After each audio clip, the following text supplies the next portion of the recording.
මේ ඉංග්‍රීසි භාෂාව හරිම අමුතු භාෂාවක්. ඒ වගේම මේක හරිම ලේසි භාෂාවක්. මේ හැමෝම කතා කරන විදිහට නෙමෙයි. මේක පොඩ්ඩක් වෙනස් විදිහට ලස්සනට අපි කතා කරන්න ඉගෙන ගමු. හරි රැඳිලා ඉන්න මේ වීඩියෝ එක අවසානයේදී මල්ලාහිර සුබසිංහගේ ඉංග්‍රීසි හරි අද මම ඔයාලට කියලා දෙන්න හදන්නේ මේ ඉඩියොමැටික් එක්ස්ප්‍රෙෂන් ගැන. ඔයා චතුර ලෙස ලස්සනට කතා කරනවා නම් වැඩකිට දාලා මේ ඉඩියොමැටික් අවශ්‍යමයි. මේක මේ ෆ්‍රෙන්ඩ්ලි කොන්වර්සේෂන් වලට තමයි ගොඩක් වැදගත් වෙන්නේ. ඉතින් ඔයා ලස්සනට කතා කරන්න ආසයි නම් මේ පාඩම ඔයාට ගොඩක් වැදගත් වෙයි. හරි අපි වැඩි දුර කතා නොකර මේ පාඩම පටන් ගමු. හිතන්න ඔයාගේ යාළුවෙක්ගේ ගෙදරකට යනවා. ඉතින් ගියාට පස්සේ මේ ඩ්‍රින්ක් එකක් දාන්න වගේ සාමාන්‍ය පොඩි යෝජනාවක් කරනවා. ඒක කූල් ඩ්‍රින්ක් එකක් වෙන්න පුළුවන්. එහෙම නැත්නම් සැර මොනවා හරි දෙයක් වෙන්න පුළුවන්. ඉතින් අපි හිතමු ඒ වයින් එකක් කියලා. සාමාන්‍ය ගෙදරකට අමුත් එක්ක ආවම එහෙමනේ. ඉතින් ඒ වගේ මොනවා හරි දෙයක් අපි දෙනවා. ඉතින් ඒ වෙලේට කියන්න පුළුවන් have a drink නැත්නම් have a drink some wine. ඕක හැමෝම පාවිච්චි කරන විදිහ. ඉතින් ඔයාට කියන්න පුළුවන් ඕක බොහොම ලස්සනට ඉඩියොමැටික් වලින් කොහොමද? help yourself to little wine. ඒ කියන්නේ මේ වයින් ටිකක් ඔයාම බොන්න කියලා කියන්නේ. ඔයාට ඇති තරම්. සාමාන්‍ය අමුත් එක්කෝ කවුරු හරි යාළුවෙක් ගෙදරට ආවම එහෙමනේ. ඉතින් ඕක ඔයාට භාවිතා කරන්න පුළුවන් මේ අමුත් එක්ක ආවම වුණත්. කොහොමද? help yourself to little wine. මේ මුළු වාක්‍යෙම ඔයා එකපාරම කියන්න ඉගෙන ගන්න. ග්‍රැමර් ගැන හිතන්නේ නැතුව. එහෙම ලස්සනට කතා කළාම කෙනෙකුට උනත් හිතෙන්න පුළුවන් ඔයාගේ කඩ සුපිරි කියලා. මේ බලන්න මේ වීඩියෝ කෑල්ල. ඒක නම් මේ වයින් එකක් ගැන නෙමෙයි කියන්නේ මේ ෂැම්පේන් එකක් බොන්න කියලා කියන්නේ. All right. Help yourself to a little champagne. Let's go. ඊළඟ එක්ස්ප්‍රෙෂන් එක feel free. කොහොමද මේක භාවිතා කරන්නේ? කිසිම දෙගිඩියාවකින් තොරව බය නැතුව යමක් කරන්න කියන්න. feel free to take some cake. Cake ටිකක් ගන්න. බය නැතුව ලැජ්ජ වෙන්නේ නැතුව කේක් ටිකක් ගන්න. feel free to join us for dinner. ලැජ්ජ නැතුව අපිත් එක්ක රැට කෑම ටිකක් ගන්න එන්න. feel free to ask. බය නැතුව මගෙන් අහන්න. බය නැතුව අහන්න.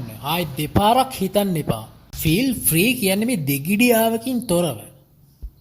බලන්න ඔයාගේ කතනයට මේක කොච්චර වැදගත්ද කියලා. සමහර විට ඔයාට ඉංග්‍රීසි කතා කරන්න ගත්තාම ස්ට්‍රක් වෙනවා. මේ වචන ඔයාගේ නැති හින්දා. ඒක නිසා මේවා හොඳට පුරුදු වෙන්න. අපි දන්නවා ගොඩක් අයට ඉංග්‍රීසි කතා කරන්න බැරි මේ අහන්න ඕනේ විදිය එකපාරට ඔලුවට එන්නේ නැහැ.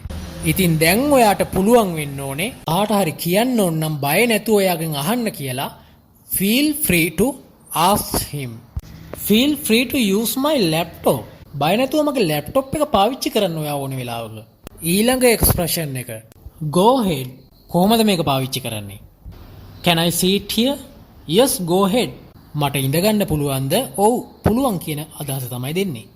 මේ go ahead කියන්නේ ඉදිරියට යන්න. හැබැයි මේක කතනයේදී සම්පූර්ණ වෙනස් වෙනවා. may I start speaking now? මට දැන් කතා කිරීම ආරම්භ කරන්න පුළුවන්ද? yes go ahead. I want to ask a question.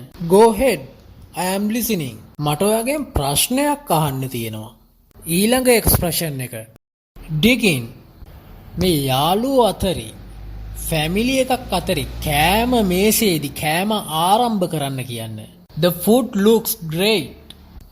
කෑම දැක්කම රස පාටයි. Yes, everyone dig in. හැමෝම කන්න පටන් ගන්න.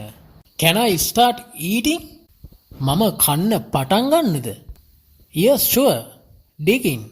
I am so hungry. මට ගොඩක් බඩගිනි. Well, dig in before it gets cold. හොඳයි කෑම සීතල වෙන්න කලින් කන්න. ඊළඟ එක්ස්ප්‍රෙෂන් එක be my guest. කාට හරි ඔෆර් කරන විදියක් ගැන. can I borrow your book? ඔයාගේ පොත මට ටික කාලයකට ගන්න පුළුවන්ද? be my guest. හරි ගන්න. may I use your mobile? ඔයාගේ මොබයිල් එක මට ටිකකට පාවිච්චි කරන්න පුළුවන්ද? be my guest. I would like some more cake. මම තවත් කේක් කන්න කැමතියි.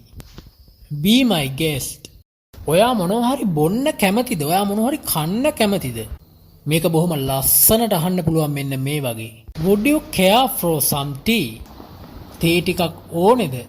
බොන්න කැමතිද? Would you care for another cup of coffee? තව කෝපි කෝප්පයක් ගන්න කැමතිද? Would you care for some wine? වයින් ටිකක් බොන්න කැමතිද? Do you like wine වගේ මේ හැමෝම අහන ක්‍රමයට නැතුව මේ වගේ ලස්සනට ඇහුවොත් මේ වගේ චතුර ලෙස කතා කරන්න ඔයාලට පුළුවන්. ඉතින් මේ වගේ තව ලස්සන වැදගත් වීඩියෝ අරගෙන මම ඔයාලා ගාවට එනවා. ඉතින් එතකම් මාව subscribe කරලා තියාගන්න. මේ ඉංග්‍රීසි ෂූට මම ලහිරු